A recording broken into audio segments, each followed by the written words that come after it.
Here's what you told Bill Bennett on his radio show on Monday. There are neighborhoods in Baghdad where you and I could walk through those neighborhoods today. The U.S. is beginning to succeed in Iraq. Everything we hear that if you leave the so-called green zone, the international zone, and you go outside of that secure area, relatively speaking, you're in trouble if you're an American.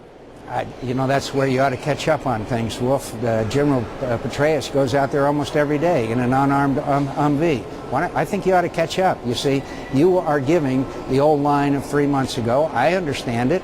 You certainly don't get it through the filter of some of the media, but I know for a fact of much of the success we're experiencing, including the ability of Americans in many parts, not all. We've got a long, long way to go. We only got 2 of the 5 brigades there to go into some neighborhoods in Baghdad in a secure fashion. Also today, Republican presidential candidate Senator John McCain was in Baghdad and was escorted by heavily armed troops to a downtown market.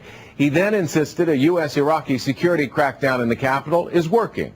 NBC's Tom Aspel reports from Baghdad. Staunch supporter of the military effort. In Baghdad today, Senator John McCain said the American people were not getting an accurate view of what's happening here. They're not getting the full picture of the drop in murders, the establishment of security posts throughout the city, the situation in Anbar province, the deployment of additional Iraqi brigades who are performing well.